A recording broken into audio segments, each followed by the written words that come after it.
pour une nouvelle vidéo. C'est le book haul du mois de juin. Alors ça va, il est assez conséquent. Pour moi, c'est vraiment pas mal. Alors je peux enfin tourner et poster des vidéos librement. Parce que tout est fini, le brevet, tout ça, c'est les vacances, je suis trop contente. Je m'excuse pour la lumière.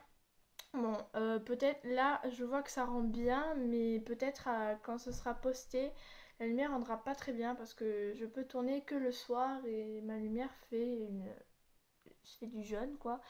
Donc j'espère que ça vous dérangera pas trop. Alors je vais commencer sans plus tarder avec un livre de coloriage. Donc ce genre de livre m'intéressait depuis pas mal de temps.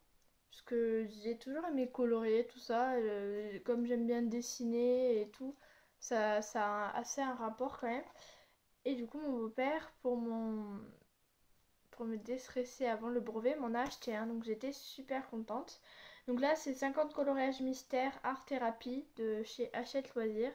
Donc je ne suis pas une pro des coloriages, enfin tout ce que l'univers du coloriage, on va dire, comparé à Jess Livre Addict par exemple, elle est elle est une fan de coloriage.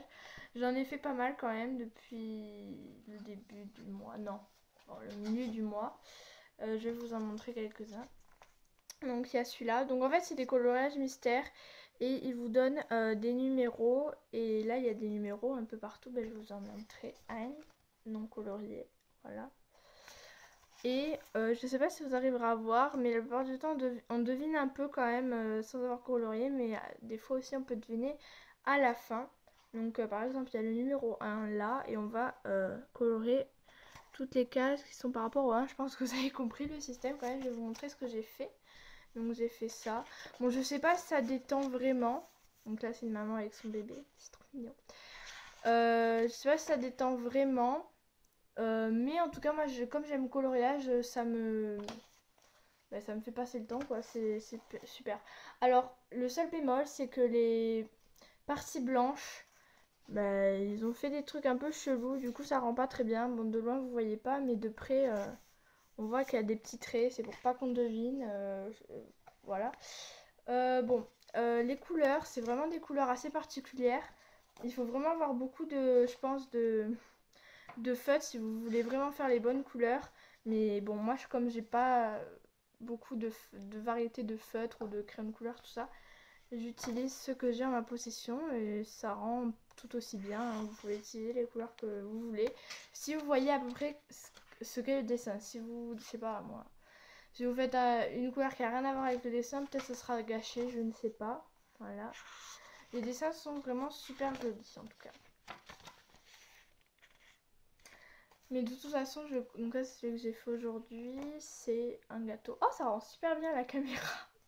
Moi, quand je regardais, je me suis dit, ouais, bof, c'est pas mal. Et là, ça rend super bien. Bon, voilà. Donc voilà pour ce carnet. Je compte peut-être en racheter un, mais quand j'aurai fini ça, il y en a 50. Alors ensuite, pour ma confirmation, j'ai eu de l'argent et des bons cadeaux à la FNAC. Et je suis allée acheter donc 2 mangas et un livre. Donc tout d'abord, j'ai acheté Blue Spring Ride, le tome 3 de Io Sakisaka aux éditions Kana. Donc voilà, c'est la suite. L'histoire, faut que je la relise tout depuis le début. Bon, en même temps, il n'y en a que 3, donc ça va. Parce qu'en fait, comme j'ai lu Orange en même temps, je sais pas si vous connaissez le manga, et ben j'ai mélangé un peu les deux histoires, donc il faut que je relise. Mais sinon, pour l'instant, l'histoire est vraiment géniale. Ensuite, le 5e, je crois, oui, c'est ça. Tome de Kamikaze Kaito Jan aux éditions Glénat de Arena Tanemura. Donc voilà, toujours aussi bien. Enfin, ce tome, je l'ai trouvé vraiment mieux que les autres. Ça a vraiment relevé le niveau. Au départ, je me disais, ouais, c'est pas mal, mais c'est pas mieux que les d'autres séries. Mais celui-là a bien relevé le niveau. Et je vais vous montrer des dessins. Moi, je croyais que c'était une réédition. D'ailleurs, dans une de mes vidéos, je crois que j'ai dit ça. Mais c'est pas une réédition. C'est une nouveauté en France. Voilà. Et un dessin de Blue Spring Ride. Ils sont trop beaux ces dessins. Je sais que c'est des dessins vraiment typés shoujo.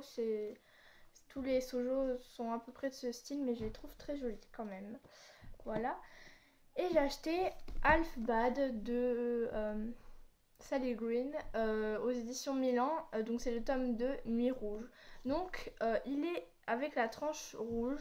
Donc je me disais, ah bah c'est cool, ils ont fait un truc spécial comme le tome 1, il avait emballé avec des ficelles, et il y avait marqué ouvrez-moi ou je sais pas trop quoi, libérez-moi. Et, ben, je croyais qu'ils avaient fait un nouveau truc pareil, et en fait non, j'ai découvert que c'était une édition collector. Donc je pense qu'ils en avaient tiré pas beaucoup. Donc dans la première semaine, les premiers jours, ils les ont vendus et après ils ont dû les retirer parce que là je n'en trouve tout simplement plus des comme ça. Ils sont tous blancs et un peu plus gros d'ailleurs. Mais j'ai vérifié, il y a le même nombre de pages. Donc voilà, donc je suis assez contente d'avoir une édition collector, on va dire. Et ça me l'a été confirmé parce que Justine l'a dit dans une de ses vidéos où elle l'a reçu et elle a dit qu'il était collector. Ou ils sont limités, je ne sais pas, je vais pas m'aventurer là-dedans. Donc j'étais assez, pas triste, mais dérangée. Bon voilà, vous m'avez compris. Car pour 3 livres, et en plus c'est même pas des livres, ceux-là c'est des mangas, j'en ai eu pour 37 euros. Donc il me reste... Enfin voilà quoi, je trouve ça vraiment cher pour seulement 3 choses. C'est pour ça que j'étais un peu déçue, mais bon, au final, si je dépense toute ma carte cadeau, j'en aurai pour 5 livres. Donc bon, ça va, mais je trouve ça quand même un peu cher.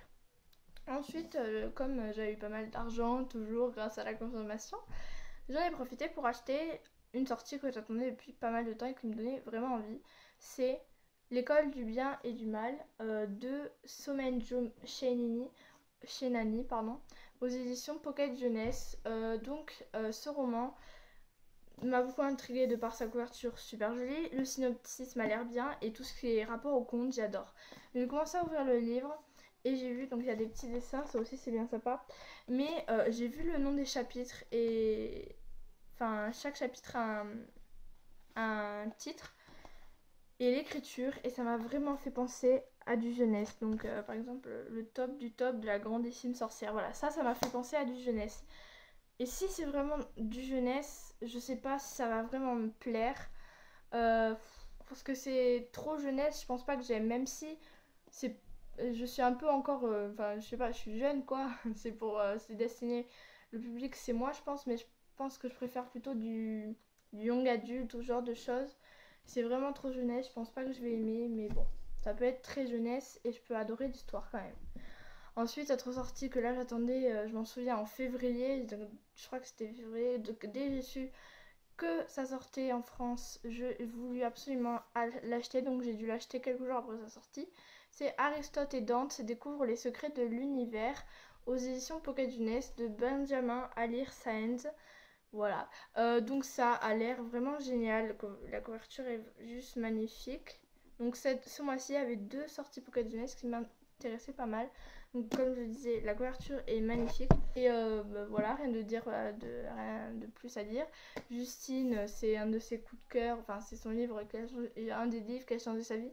Mais j'avais dit ça pour Si je reste, c'est pour ça que je l'ai acheté. Et j'avais pas aimé finalement. Mais là, comme c'est le nouveau coup de cœur de Manu de Tartine aux pommes, de Manu mince, je sais plus le nom de sa chaîne. Mince, j'ai oublié tout là. J'oublie tout, c'est horrible. Les bêtises de Manu, voilà, bah, je me dis que c'est une valeur sûre. Donc je le lirai cet été, je pense, parce que je veux pas être trop à la ramasse. Imagine, tout le monde l'a lu sauf moi, ce serait un peu... Voilà. Ensuite, on est allé faire l'écho, donc voilà, je vous raconte ma vie. J'ai pu choisir un livre et j'ai pris le 3e tome de Ne m'abandonne pas, de la saga Insaisissable de Taïré Mafia aux éditions Michel Lafon-Poche. Donc là c'est pareil, c'est un des nouveaux coups de cœur de Tartine aux pommes, elle a beaucoup de coups de cœur en ce moment. Du genre Game of Thrones, ça, enfin voilà, c'est ce que j'ai remarqué, c'est assez drôle. Bon bah je vais pouvoir finir la série, je la finirai dans... je compte pas... Oh, j'avais pas vu ça. C'est plié. Je compte pas le lire tout de suite, mais au moins je l'ai. J'ai toute la série, sauf celui-là, mais je pense pas l'acheter parce qu'ils auraient pu faire un effort de le faire en poche. Le petit livre tout fin format ça coûte plus cher que le livre en poche de 600 pages. Non, 400 pages, j'exagère quand même. 400 pages. Donc voilà, ça m'a paru assez aberrant. Et voilà. Ensuite, bon, Ma mère est une fan de Amélie Nothomb, donc elle a lu pratiquement tous ses livres, elle en a pas mal dans sa bibliothèque. Donc si vous voulez je peux tous vous les montrer, mais là j'en ai sélectionné 2 que j'aimerais lire. Et je vais vous montrer seulement ces 2-là. Mais de toute façon je compte tous les lire, donc vous les verrez tous un jour je pense. Mais ces 2-là c'est ceux que je veux lire prochainement, pendant l'été. Alors tout d'abord celui que je voulais vraiment lire, non c'est celui-là. C'est donc de Amélie Nothomb du coup, Journal d'Hirondelle, aux éditions Albin Michel. Donc franchement, tous les livres d'Amélie Nothomb édités chez Albin Michel sont juste magnifiques. Bon après c'est la couverture d'Albin Michel, mais ils sont juste... elle se met tout le temps sur la couverture. Franchement c'est la plus belle édition parce qu'ils sont édités aussi en poche, mais je sais pas quelle édition. Enfin voilà, donc là j'ai pas eu beaucoup de... À chaque fois je regardais les synopsis du coup pour sélectionner lequel je choisirais, mais et en quelques phrases ça a su me tenter, et enfin mais quelques mots même, ça a su me tenter, et voilà. Hop. Donc c'est une histoire d'amour dont les épisodes ont été mélangés par un fou, donc ça m'intrigue. Désolée si l'angle de la caméra a changé ou un truc de genre, je sais pas, parce qu'en fait il y a eu un problème technique. Le téléphone a arrêté la vidéo, du coup je refilme et je mettrai les 2 vidéos bout à bout, ça vous en fiche un peu. Mais il manquait un livre à vous présenter, et c'est le second Amélie Nothomb que j'aimerais lire pour ce mois-ci, enfin le mois de juillet. Donc c'est Tu es le père de Amélie Nothomb aux éditions Albin Michel. Donc là cette fois-ci le synopsis qui m'a intriguée, c'est aller savoir ce qui se passe dans la tête d'un joueur. Voilà, avec en plus le titre Tu es le père, ça me fait, je sais pas, ça me donne vraiment envie. Pareil, la couverture est juste trop belle, et ça fait vraiment super joli dans la bibliothèque en bas avec tous les Amélie Nothomb. Si ça vous intéresse que je vous fasse une vidéo où je vous montre les livres que je compte lire qui appartiennent à mes parents, parce qu'il y a du Amélie Nothomb, il y a du Harry Potter que je n'ai pas lu. Oui, c'est gros drame, mais ça je compte le lire l'année prochaine, ou cette année d'ailleurs, ne vous inquiétez pas. Donc il y a du Amélie Nothomb, du Maxime Chatham, mais ça vous savez, je suis en train de le lire, c'est avec la saga Autre Monde, je fais pas mal d'updates lecture dessus. Il y a plein de ce genre de livres, il y a Narnia, chez mon père, il y a plein de classiques, donc dis-moi, je vous ferai une sélection des livres que je compte lire, sortis de la bibliothèque de mes parents. Donc je vous dis à bientôt pour une prochaine vidéo. Je sais, je me suis excusée pas mal de fois, mais je me re-excuse pour mon absence, même si c'était pas vraiment ma faute. J'essaierai de vous mettre des vidéos le plus vite possible. Là normalement vous avez 2 vidéos qui ont été mises assez rapidement. Et voilà. Donc je vous dis à bientôt pour une prochaine vidéo. Salut!